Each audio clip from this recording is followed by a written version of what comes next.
खुदा ने बेशकीमती नगीने चंद ही बनाए हैं, उनमें से सबसे नायाब आज हमारे मध्य वक्ता बनकर आए हैं। एक बार जोरदार तालियां नदीम सर के लिए। मैं एक सूक्ष्म परिचय दे दूं नदीम सर का कि नदीम सर केंद्रीय अध्यक्ष टैक्स उपभोक्ता मानवाधिकार कर एसोसिएशन के अध्यक्ष हैं। आप राष्ट्रीय अध्यक्ष हैं मौलाना अब्दुल कलाम आज़ाद अल्पसंख्यक कल्याण समिति के। साथ ही आप संपादक हैं खबरनामा, युग निर्माता और उत्तरांचल लॉ अपडेट के। आपने लगभग 44 से भी ज़्यादा पुस्तकें, जागरूकता की पुस्तकें, जिसमें से अधिकांश पुस्तकें सूचना अधिकार से संबंधित हैं। आप राष्ट्रीय स्तर पर सूचना अधिकार के कार्यकर्ता भी हैं और लगभग 30-32 वर्ष से आप वकालत कर रहे हैं और वर्तमान में उच्च न्यायालय के वरिष्ठ अधिवक्ता हैं। तो एक बार जोरदार तालियां नदीम सर के लिए कि वो हमें आज के विषय पर जागरूक करें।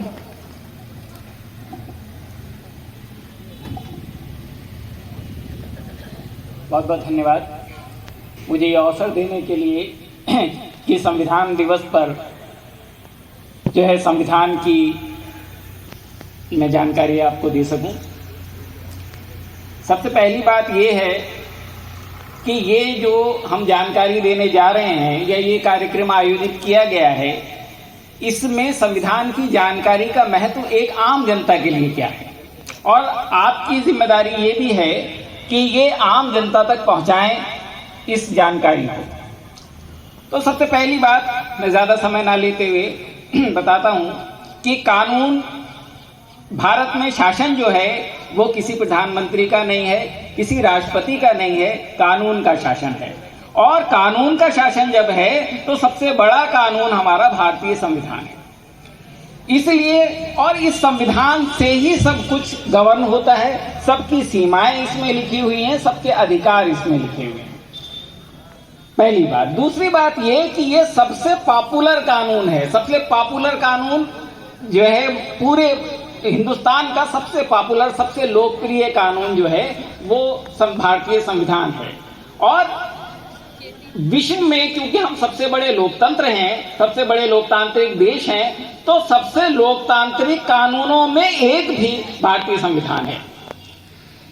तीसरी बात यह कि खबरों को आप रोज अखबार पढ़ते हैं लेकिन बहुत सारी खबरें आपको समझ में नहीं आती। इस खबरों को समझने के लिए भी आपको संविधान की जानकारी होना जरूरी है, क्योंकि आप देखते हैं कि ये कानून जो है निरस्त कर दिया सुप्रीम कोर्ट ने, ये हाई कोर्ट ने निरस्त कर दिया या अवैध घोषित कर दिया, या ये जो है ये सीमाएं जो है राज्य की थी, ये केंद्र की थी। ये सारी चीजें जो है ये सब जो है संविधान में लिखी हुई हैं। क्योंकि आप संविधान नहीं समझते इसलिए जो है आप उन खबरों को ही नहीं समझ पाते। हर एक व्यक्ति को मूल अधिकार और मानवाधिकारों की जरूरत है। मूल अधिकार व मानवाधिकारों का मूल ग्रंथ जो है वो हमारा संविधान है। हमारे संविधान में लिखा हुआ है कि आपको कौन कौन से अधिकार मिलने चाहिए, कौन कौन से अधिकार किससे मिलने चाहिए और उनकी सीमाएं क्या क्या हैं, वो सब हमारे संविधान में लिखा हुआ है। दूसरी बात ये कि सरकारी अथॉरिटीज जो हैं, चाहे केंद्र सरकार है, चाहे जो है राज्य सरकारें हैं, चाहे नगर निगम है, चाहे जो है जिला पंचायतें हैं, ग्राम पंचायतें हैं, इन सब के अधिकार, दायित्व जो है, अधिकार और कर्तव्य भी संविधान में लिखे हुए हैं। इसके अलावा भाग 4 का जोड़ के नागरिक कर्तव्यों को क्या भी जो है समावेश हमारे संविधान में किया गया है। इसके लिए सजा का तो कोई प्रावधान नहीं है, किसी कोर्ट में जाने का भी प्रावधान नहीं है, लेकिन नागरिकों के लिए कर्तव्य एक निश्चित किए गए हैं, 11 कर्तव्य। तो उसे जो है हमारे अच्छे नागरिक होने के नाते उसका जो है हमें जो है पालन करना चाहिए। इसलिए उन कर्तव्यों को जानने का साधन भी जो है हमारा संविधान है। अब संविधान में है क्या? हमारा संविधान सबसे विस्तृत संविधानों में से एक माना जाता है। 395 अनुच्छेद हैं, इसमें 12 अनुसूचियां हैं और 22 भाग हैं। भारतीय संविधान में 395 अनुच्छेद हैं। एक यहाँ कंसेप्ट क्लियर करता चलूं कि अनुच्छेद का मतलब क्या होता है। लोग ये समझते हैं भाई अनुच्छेद, धारा, नियम, ये बार बार आप खबरों में पढ़ते हैं, ये नियम ये नियम ये, इसका मतलब क्या होता है? तो एक मैं इसका मतलब आपको हमेशा के लिए समझा देता हूं। जो संविधान का पैराग्राफ होता है वो अनुच्छेद कहलाता है, जो कानून का यानी अधिनियम का प्रावधान पैराग्राफ होता है वो धारा कहलाता है, और जो नियम का प्रावधान होता है, नियम का जो पैरा होता है, नियमावली का किसी का पैरा होता है, वो पैरा कहलाता है। इसके अलावा अगर कोई रेगुलेशन वगैरह है उसको हम पैरा ही कहते हैं। तो इसलिए ये मूल अंतर है। तो जब हम अनुच्छेद की बात करते हैं तो इसका समझिए कि ये संविधान का पैराग्राफ है। संविधान में 22 भाग हैं। हम मोटे तौर पे, क्योंकि हम संविधान की जानकारी दे रहे हैं तो अपना कर्तव्य समझते हैं कि आपको भागों की जानकारी दे दें, ताकि आपको, क्योंकि इतने से प्रोग्राम में ये नहीं बताया जा सकता पूरे संविधान में क्या है, या संविधान की पूरी जानकारी नहीं दी जा सकती, लेकिन इसमें आपको उन अलमारियों की जानकारी तो अवश्य मिल जाए कि जिसमें आपको मतलब की चीज मिल जाए। यानी हम भागों की उसकी जानकारी दे दें कि किस भाग में संविधान के क्या है। तो सबसे पहले भाग 1 है। भाग 1 अनुच्छेद 1 से 4 तक इसमें है, जिसमें संघ का नाम, राज्य क्षेत्र, नए राज्य कैसे प्रवेश करेंगे, उनका निर्माण कैसे होगा, ये सारी चीजें भाग 1 में है, जो अनुच्छेद 1 से 4 तक है। इसमें एक और जानकारी निकल के आती है कि हमारे देश का नाम क्या है। बड़ी शंका रहती है लोगों को, कोई कुछ कहता है, कोई कुछ कहता है हमारे देश का, और ये कहाँ लिखा हुआ है। दूसरा, जब आप कहते हैं कि साहब हमारे देश का नाम हिंदुस्तान है, हमारे देश का नाम भारत है, हमारे देश का नाम इंडिया है, लिखा हुआ कहाँ? ये कहाँ लिखा है कि हमारे देश का नाम है क्या? बहुत सारे आपके में से लोगों को नहीं पता होगा कि ये लिखा कहाँ है। हर एक ये पूछता है बताओ लिखा हुआ कहाँ है, ये लिखा हुआ कहाँ है, कौन से बोर्ड पे लिखा हुआ है, इससे तो काम चलेगा नहीं, कहीं तो लिखा होगा जी। संविधान की अनुच्छेद 1 में लिखा है, और हमारे देश का नाम उसमें लिखा है भारत, अर्थात इंडिया राज्यों का संघ। यानी हमारा जो संवैधानिक नाम है हमारे देश का, वो भारत और इंडिया है। बाकी आप कुछ भी कह लीजिए, अच्छी बात है पहचान के लिए, लेकिन जो कानूनी नाम है वो भारत है या इंडिया है। ये दोनों लिखा है, हिंदी पाठ में भी ये लिखा हुआ मिलेगा और आपको अंग्रेजी पाठ में भी ये दोनों ही लिखे हुए मिलेंगे। अब भाग 2 की बात करते हैं। भाग 2 में अनुच्छेद 5 से 11 तक है। इसमें नागरिकता का जिक्र है कि कौन किसे हमारा नागरिक माना जाएगा, नागरिकता कैसे मिलेगी, उसका प्रावधान जो है भाग 2 में है।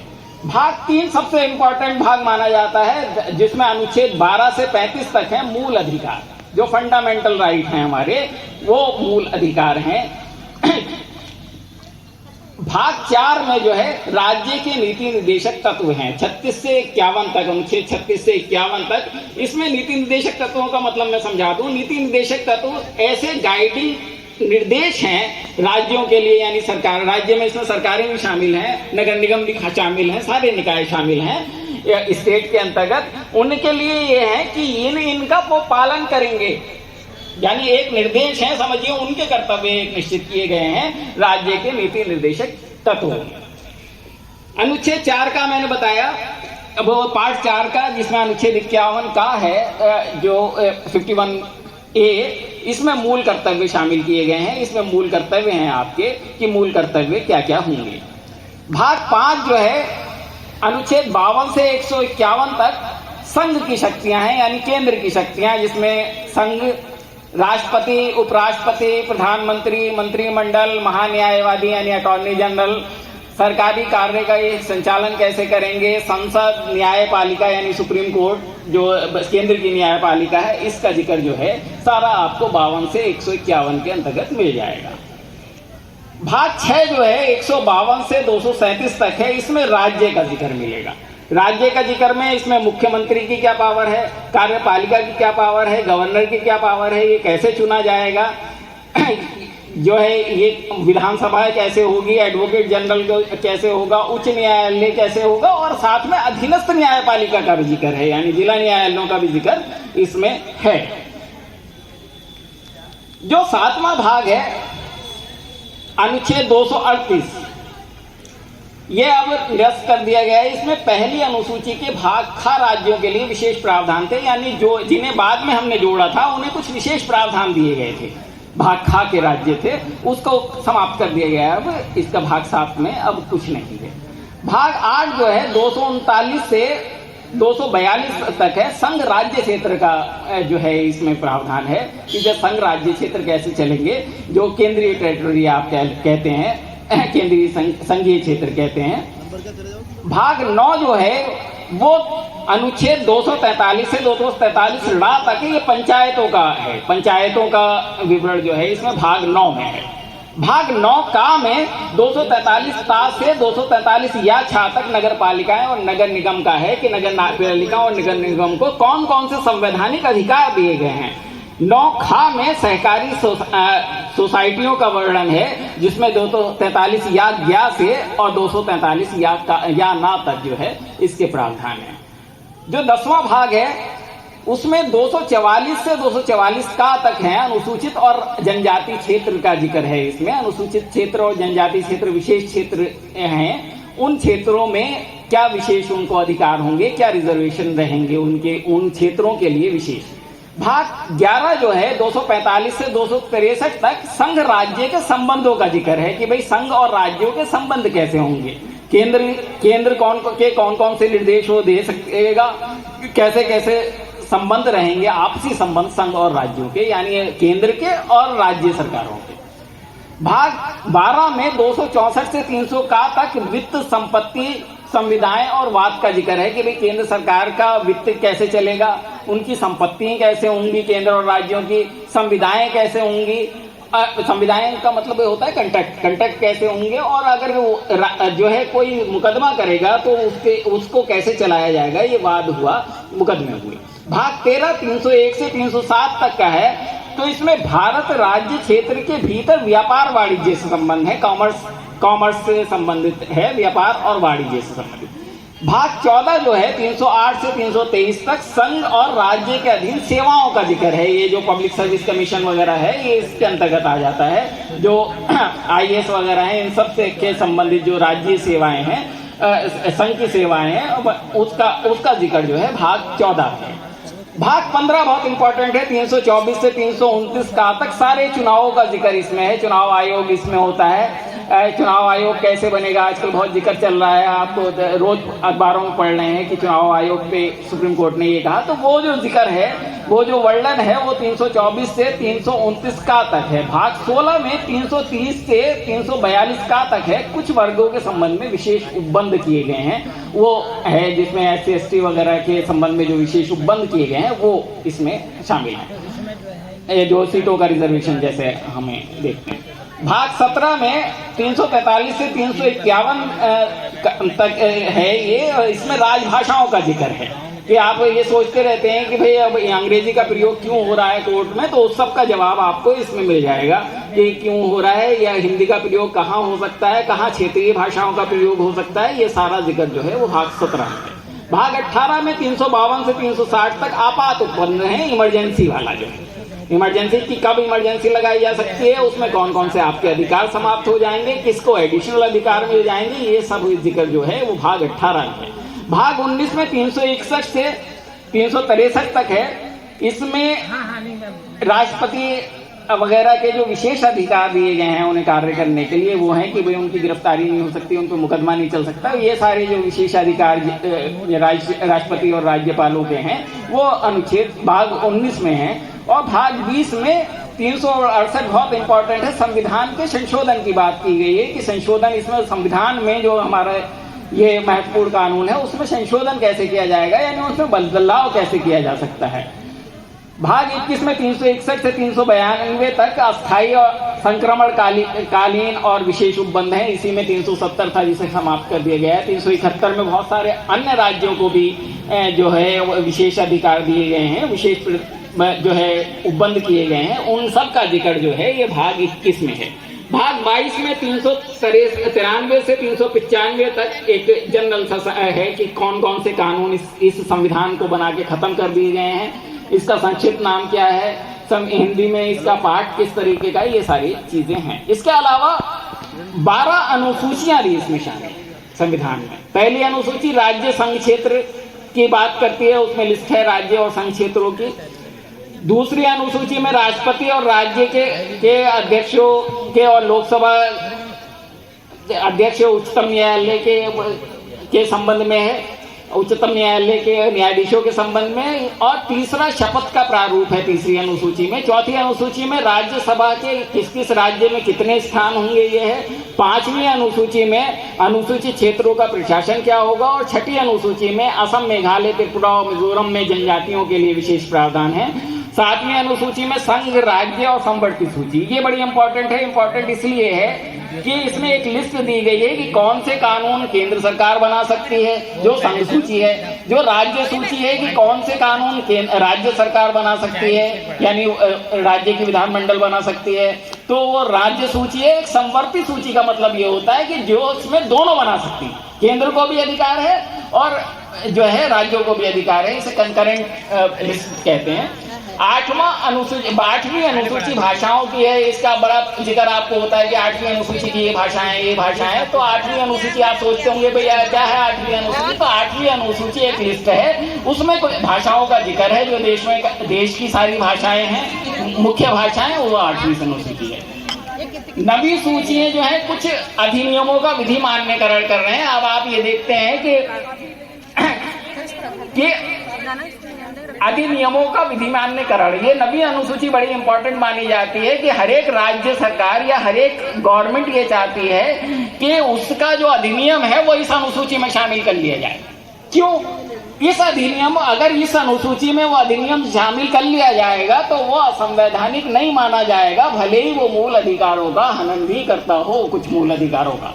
तो इसलिए ये नवी अनुसूची इंपॉर्टेंट है। इसीलिए सारे भूमि अधिनियम ज्यादातर इसमें नवी अनुसूची में शामिल किए गए। 10वीं अनुसूची भी बड़े आप चर्चा में रहती है। ये दल परिवर्तन वाली है। आप देखते हैं वही जमाना है दल परिवर्तन का, एक सरकार गिरी, दूसरी गिरा दी, दूसरी बना दी। ये दल परिवर्तन में जो योग्यता अनर्हता है, मतलब चुनाव न लड़ने की और जो है समाप्त होने की सदस्यता, उसका जिक्र जो है दल परिवर्तन का जो है वो 10वीं अनुसूची में है।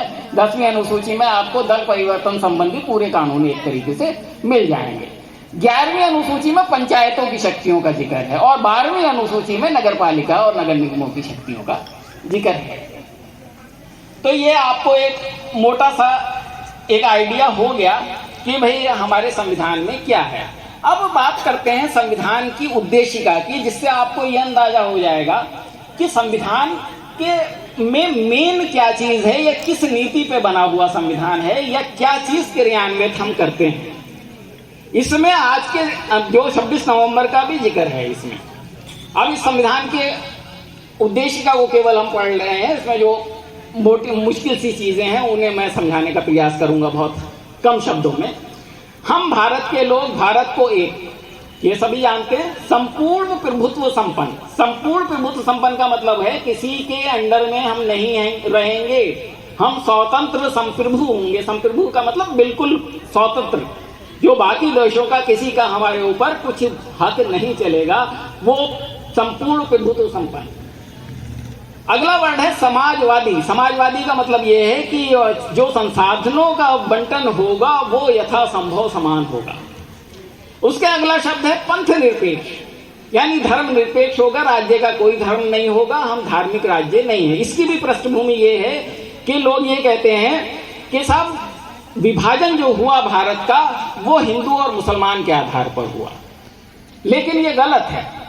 वो क्यों गलत है? भारत का विभाजन हुआ दो सोचों के आधार पर। एक सोच थी कि धार्मिक विचारधारा, जो जिन्नावादी सोच थी, उनने ये कहा कि किसी धर्म के आधार पर राष्ट्र चलाया जा सकता है। हमारे भारत ने ये कहा कि नहीं, धर्म के आधार पर राष्ट्र नहीं चलाया जा सकता, और इसी का परिणाम ये हुआ भारत इतना विशाल बना, 562 रियासतों का इसमें विलय हुआ और आज विश्व की महाशक्ति बनने को है, इसके ही वो है। और दूसरी तरफ हम पाकिस्तान का हाल देखते हैं, जिसने ये धर्म को सोचा, वो 25 साल शासन नहीं चला पाए, 25 साल में विभाजन हो गया और दोनों देशों की क्या स्थिति है वो सबको सब पता है। तीसरा है लोकतांत्रिक तंत्रात्मक गणराज्य। लोकतंत्रात्मक होगा, यानी अब जो है लोगों की सरकार लोगों के द्वारा लोगों के लिए चलेगी, ये लोकतंत्र रहेगा। और भारत आज विश्व का सबसे बड़ा लोकतंत्र है इसी के कारण। लोकतंत्र गणराज्य बनाने के लिए, गणराज्य का मतलब ये होता है राज्यों का एक समूह बनाने के लिए तथा उसके समस्त नागरिकों को। अब ये करने के बाद क्या मिलना चाहिए, काय के लिए क्या क्या देगा इसको समस्त नागरिकों को? सामाजिक आर्थिक और राजनीतिक न्याय, सामाजिक न्याय भी देगा, आर्थिक न्याय भी देगा और राजनीतिक न्याय भी देगा। आर्थिक न्याय जो है संसाधनों के न्याय की बात है, गरीबी दूर करने की बात है, पूंजीवाद रोकने की बात है, ये आर्थिक हुआ। सामाजिक न्याय बिना छुआछूत के, बिना किसी भेदभाव के सबके साथ समान व्यवहार करने की बात है। राजनीतिक न्याय के एक कोई भी व्यक्ति आप में से हो सकता है कल प्रधानमंत्री बन जाए, कल मुख्यमंत्री बन जाए, कोई भी व्यक्ति कहीं भी पहुंच सकता है, वो जो है राजनीतिक न्याय है। और इसके बाद ये तो न्याय की बात हो गई। अब विचार, अभिव्यक्ति, विश्वास, धर्म और उपासना की स्वतंत्रता, ये वो स्वतंत्रताएं देगा। क्या विचार एवं अभिव्यक्ति की स्वतंत्रता है कि भाई आप बोल रहे हैं, आप जो है समाचार पत्रों में रोज छापते हैं, आप प्रधानमंत्री जी के खिलाफ भी छाप सकते हैं, आप किसी के भी खिलाफ छाप सकते हैं, किसी भी खिलाफ लिख सकते हैं, वो अलग बात है, वो कानून के अंतर्गत होना चाहिए। क्योंकि भाई आप बात करते हैं, आप कहीं भी स्वतंत्र होते हैं तो तमीज के दायरे में तो करोगे ना। तो वो वाली स्थिति जो है वो वहां पर सब जगह जुड़ी हुई है, ठीक है। तो विचार, अभिव्यक्ति की स्वतंत्रता होगी, विश्वास की स्वतंत्रता होगी कि आप जो चाहें विश्वास रखें अपना, आपको कोई डिस्टर्ब नहीं करेगा, आपको कोई नहीं कहेगा कि आप कौन से देवता की पूजा करते हैं, आप करते हैं या नहीं करते हैं, आप नास्तिक हैं, आस्तिक हैं, ये कुछ नहीं कहे। धर्म की स्वतंत्रता, आप कोई सा भी धर्म मानिए। और उपासना की स्वतंत्रता कि किसी भी उपासना पद्धति को अपनाइए, ये सब स्वतंत्रता होगी, ये स्वतंत्रता हो गई। तीसरी बात कहता है प्रतिष्ठा और अवसर की समता। प्रतिष्ठा की भी समानता है, कोई आपको सरनेम नहीं देगा, सर की डिग्री नहीं देगा। पहले सर मिलते थे, अब सर कुछ नहीं मिलता। उपाधि केवल अनुच्छेद 18 में लिखा हुआ है, उपाधि केवल 2 एग्जेम्प्टेड हैं, एक शिक्षा वाली उपाधि एग्जेम्प्टेड है और एक सेना वाली उपाधि एग्जेम्प्टेड है। बाकी कोई उपाधि किसी को नहीं दे सकता। जो है कोई किसी भी व्यक्ति को, आप प्रधानमंत्री जी को भी कोई उपाधि एडिशनल नहीं दी जा सकती कि वो अपने नाम के आगे लगा के घूमे। तो ये प्रतिष्ठा और अवसर की समानता होगी। अवसर की समानता, प्रत्येक व्यक्ति को हर पद पे जाने का अधिकार होगा अगर वो उसके योग्य है तो। प्राप्त कराने के लिए तथा उन सब में व्यक्ति और गरिमा और राष्ट्र की एकता और अखंडता, राष्ट्र की एकता और अखंडता सर्वोपरि होगी। सुनिश्चित कराने वाली बंधुता बढ़ाने के लिए भाईचारा ऐसा होगा जो राष्ट्र की एकता के विपरीत नहीं होगा। राष्ट्र की एकता और अखंडता दृढ़ संकल्प होकर अपनी इस संविधान सभा में आज दिनांक 26 नवंबर 1949 को एतद द्वारा इस संविधान को अंगीकृत, अधिनियमित और आत्मार्पित करते हैं।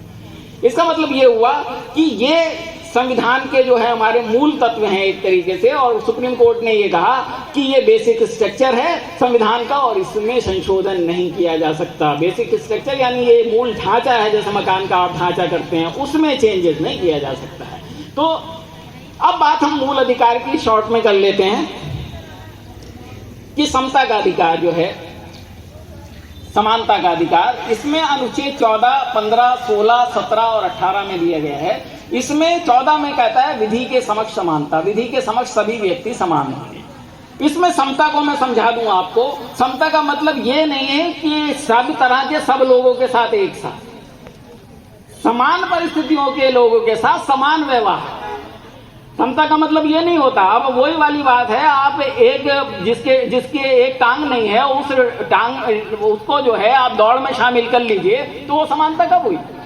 जो इसके पास टांग नहीं है उसको टांग ना होने वालों के साथ समानता करनी है, और जिसके साथ जो दोनों ठीक हैं उनके साथ समानता करनी है। इसलिए समता है। अनुच्छेद 14 में विधि के समक्ष समानता की बात होती है, कानून के अंतर्गत सब समान होंगे, कोई भेदभाव नहीं किया जाएगा। अनुच्छेद 15 जो है धर्म, मूलवंश, जाति, लिंग, जन्म स्थान विभेद के प्रतिषेध का है कि कोई भी जो है इनके आधार पर कोई विभेद नहीं किया जाएगा, भेदभाव किसी से नहीं किया जाएगा। और अनुच्छेद 16 जो है समता और लोक नियोजन में जो है समानता की बात करता है। ये बड़ा इंपॉर्टेंट है। इंपॉर्टेंट इसलिए है कि इसमें बहुत सारे मत विभेद रहते हैं और इसी में रिजर्वेशन भी मिलता है, रिजर्वेशन भी इसी में मिलता है। तो आप लोगों के बारे में दिमाग में भी ये बात चलती होगी कि भाई ये रिजर्वेशन हमारा हक खा रहा है। बहुत सारे लोगों में ये मिसकंसेप्शन है, जबकि संविधान के हिसाब से अगर आप जो मैंने संविधान की उद्देशिका बताई उसके हिसाब से देखें तो वो हक नहीं खा रहा है। क्यों नहीं खा रहा है? मैं पहले से क्लियर कर दूं कि मुझे कोई रिजर्वेशन नहीं मिलता है।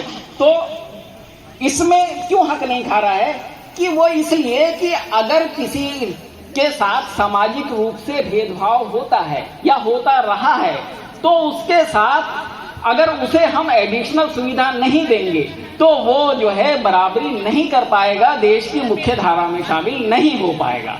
इसलिए अनुसूचित जाति, अनुसूचित जनजातियों को और अब इकोनॉमिक वीकर सेक्शन को, यानी आर्थिक रूप से गरीब व्यक्तियों को जो है आरक्षण दिया गया है, जो इन जातियों के अंतर्गत ओबीसी के अंतर्गत नहीं आते हैं, रिजर्वेशन दिया गया है, वो इसीलिए दिया गया है। और दूसरी बात यह है कि हम ये मान लेते हैं कि रिजर्वेशन सारा हटा दिया जाए तो क्या सबके साथ समानता हो जाएगी? हमने कहा मान लीजिए, चलिए मैं ये कहता हूँ, एक बड़ी बात कहता हूँ कि आज ही रिजर्वेशन हम सारा हटा देते हैं, क्या समानता हो जाएगी? नहीं। फिर पूंजीवादी लोग सारी सीटों पर कब्जा कर लेंगे, फिर तो आर्थिक असमानता हो जाएगी कि जो आर्थिक रूप से, भाई एक सवर्ण व्यक्ति जिसके पास आर्थिक संसाधन है, वो आर्थिक, जिसके साथ कोई भेदभाव भी नहीं होता है, उसके लोग सारे बैठे हैं वहां पर इंटरव्यू कमेटी में, बाकी कमेटियों में, ठीक है, उसमें, और वो अपने बच्चों को एडिशनल कोचिंग दिलवाता है और उसे कभी गरीबी नहीं है, उसे पूरा खाना मिलता है, अच्छे से अच्छा भोजन मिलता है। उस बच्चे के साथ हम क्या पहाड़ के दुर्गम क्षेत्र में रहने वाले की समानता कर सकते हैं? नहीं कर सकते। इसीलिए रिजर्वेशन की जरूरत है कि उस समानता के लिए, वास्तविक रूप से समानता के लिए, नहीं तो आप कह रहे हैं भाई रिजर्वेशन ना दिया जाए तो कैपिटेशन वाली सीटों पे जो 100% रिजर्वेशन है उसका आप क्या करेंगे? भाई उसे क्या करेंगे? वो जो सीटें बचती हैं वो 100% चली जाएंगी अमीरों के पास, गरीबों को तो फिर कुछ मिलेगा नहीं। तो इसलिए इस रिजर्वेशन की जरूरत है तब तक के लिए जब तक कि ये भेदभाव खत्म ना हो जाए। सुप्रीम कोर्ट ने भी ये कहा कि हमेशा के लिए नहीं होगा, जब तक ये भेदभाव खत्म ना हो जाए, सामाजिक और आर्थिक रूप से समानता ना आ जाए। सब अगर समान हो जाते हैं, कोई जरूरत नहीं है उस रिजर्वेशन की। 17 में अस्पृश्यता का अंत किया गया, छुआछूत का अंत किया गया, अनुच्छेद 18 में उपाधियों का अंत किया गया, जिसकी मैंने बात की। दूसरा है स्वतंत्रता का अधिकार। स्वतंत्रता के अधिकार में अनुच्छेद 19 में स्वतंत्रता दी गई, वाक स्वतंत्र, अभिव्यक्ति की, सम्मेलन करने की, संगम बनाने की यानी एसोसिएशन बनाने की, कहीं भी निवास करने और बसने की और रोजगार करने की, ये स्वतंत्रताएं जो हैं, 6 स्वतंत्रताएं अनुच्छेद 19 में शामिल हैं। लेकिन इन पर भी विधिक रूप से कुछ प्रतिबंध हैं, लॉ एंड ऑर्डर को देखते हुए, राष्ट्रीय एकता अखंडता को देखते हुए तो प्रतिबंध लगाए जा सकते हैं। 20 जो अनुच्छेद 20 है वो अपराध और दोष से संरक्षण है कि अपराध और किसी को भी दोबारा वो नहीं किया जाएगा, दंडित नहीं किया जाएगा किसी मुकदमे में, और 2 बार मुकदमा उसके ऊपर नहीं चलाया जाएगा। और दूसरी बात ये कि जो भी व्यक्ति होगा वो अगर किसी अपराध में दंडित किया जाएगा तो वो कानून में अपराध लिखा हुआ होगा। अगर कानून में, अधिनियम में अपराध नहीं लिखा हुआ है तो उसे दंडित नहीं किया जा सकता। किसी नियम या रेगुलेशन से किसी को अपराधी नहीं बनाया जा सकता। कोई अपराध का नियम बनाया भी नहीं जा सकता है, उसे अधिनियम में बनाना पड़ेगा। अधिनियम होना चाहिए, संसद या विधानसभा का एक्ट होना चाहिए। इसके बाद अनुच्छेद 21 बड़ा इंपॉर्टेंट है, प्राण एवं दैहिक स्वतंत्रता। इसमें कहा गया, इसमें 30-35 सुप्रीम कोर्ट ने अधिकार और शामिल कर दिए, जिसमें विदेश जाने का अधिकार भी है, पर्यावरण, सुरक्षित पर्यावरण रहने का भी अधिकार है, सफाई का भी अधिकार है, ये सारे जो है स्वास्थ्य का अधिकार है, ये प्राण एवं दैहिक स्वतंत्रता में अनुच्छेद 21 में शामिल कर लिए गए हैं। और अनुच्छेद 21 में ये कहा गया मेनका गांधी के केस में कि इसमें गरिमा के साथ जीने का अधिकार है, ना कि जानवरों की तरह जीने का अधिकार, इसलिए ये सारे अधिकार इसमें शामिल होंगे। यहाँ तक कि इसमें सूचना का अधिकार भी इसमें शामिल रखा गया है। अनुच्छेद 21 का बाद में 2010 में जोड़ा गया, इसमें शिक्षा का अधिकार है जो 2010 में जोड़ा गया है, बड़ा इंपॉर्टेंट है। अब जो है 6 साल से 14 साल तक के बच्चों के लिए अनिवार्य शिक्षा राज्य उपलब्ध कराएगा, अनिवार्य और निःशुल्क शिक्षा। ये एक संवैधानिक अधिकार है, मूल अधिकार में शामिल है। अनुच्छेद 22 गिरफ्तारी और निरोध से संरक्षण का अधिकार है कि गिरफ्तार अगर किसी व्यक्ति को किया जाता है तो वो 24 घंटे के अंदर उसे कारण बताने, मतलब 24 घंटे के अंदर मजिस्ट्रेट के समक्ष प्रस्तुत करना पड़ेगा और कारण तुरंत बताने पड़ेंगे।